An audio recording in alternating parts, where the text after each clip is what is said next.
Il y a tout juste 100 ans, le 28 juin 1914 à Sarajevo, l'archiduc François Ferdinand, prince héritier de l'Empire austro-hongrois, et son épouse sont abattus par le nationaliste serbe Gavrilo Princip. Avant d'être transférés à Vienne, leurs dépouilles sont rapatriées à Trieste, deuxième ville de l'Empire austro-hongrois à l'époque, où débutent des funérailles d'État.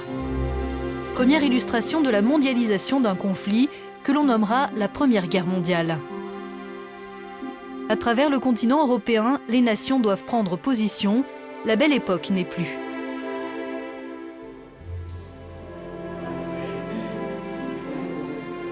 C'est la fin d'un monde, tel que le décrit le poète autrichien Rainer Maria Rilke dans ses élégies, rédigées quelques années auparavant au château de Duino près de Trieste. Des lieux d'ailleurs attrapés par les combats, alors que Trieste endure le conflit dès août 1914, un réseau de tranchées est construit dans les environs de la bâtisse après l'entrée en guerre de l'Italie en 1915. L'Europe bascule alors dans les affrontements les plus féroces qu'elle ait jamais connus. Des millions de soldats vivent l'horreur au quotidien dans les tranchées. Le conflit s'achève en 1918 sur un effroyable décompte, 15 millions de morts. Mais le retour de la paix ne permet pas à l'époque l'avènement d'une Europe unie et il constitue même déjà pour une large part le terreau de la Seconde Guerre mondiale. C'est ce que déplore un journaliste et auteur de Trieste. Paolo Rumitz vient de terminer un voyage en train et à pied le long des lignes des anciens fronts de la Grande Guerre. Ce voyage dans la Grande Guerre m'a rendu ultra-européen. Mais si je suis devenu beaucoup plus pro-européen, d'un autre côté, je suis aussi devenu beaucoup plus inquiet concernant le sort de l'Europe avec ce qui arrive en Ukraine, où il y a la révolution. Cette révolution est la fille d'une instabilité née en 1914.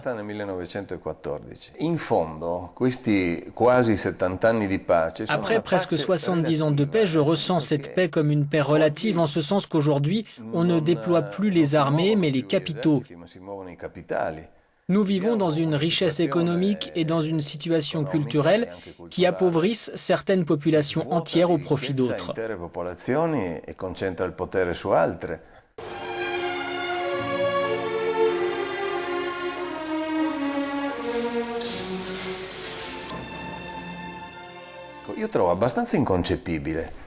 Je trouve tout à fait inconcevable que dans le grand concert cacophonique des commémorations actuelles de 1914, l'Europe ne soit pas capable d'imposer un point de vue commun sur la base de la miséricorde à l'égard de ce grand événement de 1914. Il n'est pas possible que la mémoire de 1914 intègre le silence des Allemands, l'emphase patriotique des Français, la nostalgie et les tambours des Britanniques et leur nostalgie du Commonwealth perdu ou la rhétorique des Italiens. Pour moi, tout ça est inutile. On a besoin d'une grande vision miséricordieuse où l'on dirait « Chère Europe, regarde comme nous sommes réduits à l'incapacité de prévoir, à l'incapacité de donner l'alarme et l'alerte. » di allarme, di allerta.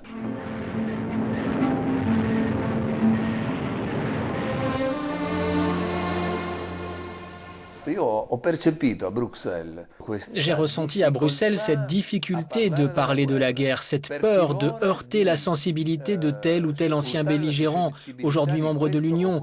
Mais, mon Dieu, la mémoire de 1914 ne peut pas se réduire à des jeux sans frontières. Il doit y avoir quelque chose de dramatique et de fort, mais il faut aussi célébrer un requiem pour tous les morts de l'époque.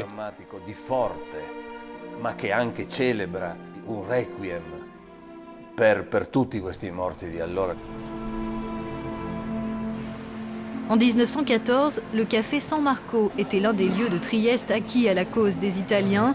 On y venait notamment récupérer de faux papiers pour éviter la conscription autrichienne et rejoindre les troupes de l'Italie. C'est là que se réunissent aujourd'hui les jeunes Européens qui participent au projet Communiquer la Grande Guerre aux jeunes de l'association Les Racines du Futur. Trieste, prima della Prima Guerra Mondiale, Avant la Première Guerre mondiale, Trieste avait déjà vécu la coexistence, l'acceptation et le respect des cultures différentes. Nous aimerions faire revivre ce type de souvenir dans la mémoire de ce qu'a été ce conflit. Et l'expérience suscite l'enthousiasme de ces jeunes Italiens, Hongrois, Français, Polonais et Allemands. Se souvenir de la guerre donne certainement un fort sentiment de respect et de connaissance. Parce que quand on ne connaît pas le passé, c'est la porte ouverte à des interprétations partisanes.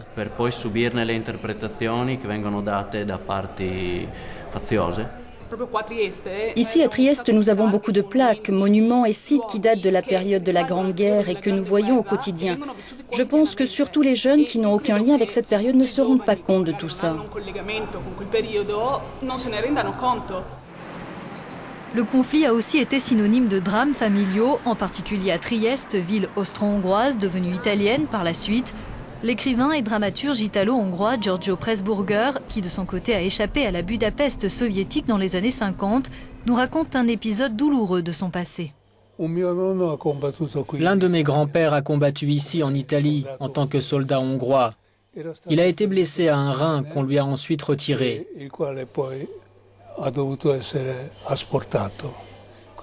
Donc après la guerre, il vivait avec un seul rein et puis l'autre rein aussi est tombé malade. Il a fini à l'hôpital de Budapest où il s'est suicidé.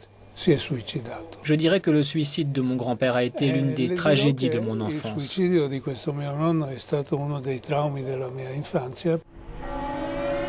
Au nord de Trieste, en longeant la rivière Socha, aujourd'hui en Slovénie, nous retrouvons aussi des traces de la Première Guerre mondiale. Dans cette région se sont affrontées les troupes italiennes d'un côté et austro-hongroises et allemandes de l'autre. Le musée de Kobarid retrace les événements survenus sur ce front comme la deuxième bataille de Lizonzo, l'une des grandes batailles de l'histoire de l'humanité. Mais aussi le parcours de personnages célèbres comme Ernest Hemingway qui a servi dans les rangs de la Croix-Rouge italienne et l'officier allemand Erwin Rommel. On a choisi par cette approche qui consiste à raconter des histoires individuelles de ne pas classer les gens qui combattaient sur le front en disant « eux ce sont les gentils et eux les méchants ». On traite toutes les nationalités de la même manière. Pour nous, il était important de ne pas les définir de cette façon.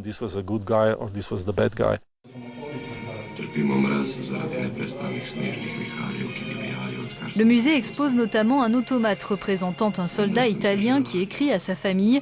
Il symbolise tous les combattants de cette guerre. Les sites dont nous parlons le plus dans ce musée nous permettent de parler de la guerre en haute montagne et nous expliquons que très souvent, la nature représentait un ennemi plus redoutable que le camp adverse lui-même. La morphologie du terrain est assez spécifique, elle n'a rien de comparable avec les fronts de l'Ouest ou de l'Est. Les conditions ici étaient beaucoup plus difficiles et les hommes qui étaient déployés dans ces zones ont vécu une expérience assez différente des autres soldats. Ici, la montagne est une donnée cruciale. À l'heure des commémorations, l'horreur de toutes les guerres nous invite à en finir avec l'exacerbation des sentiments nationalistes en Europe.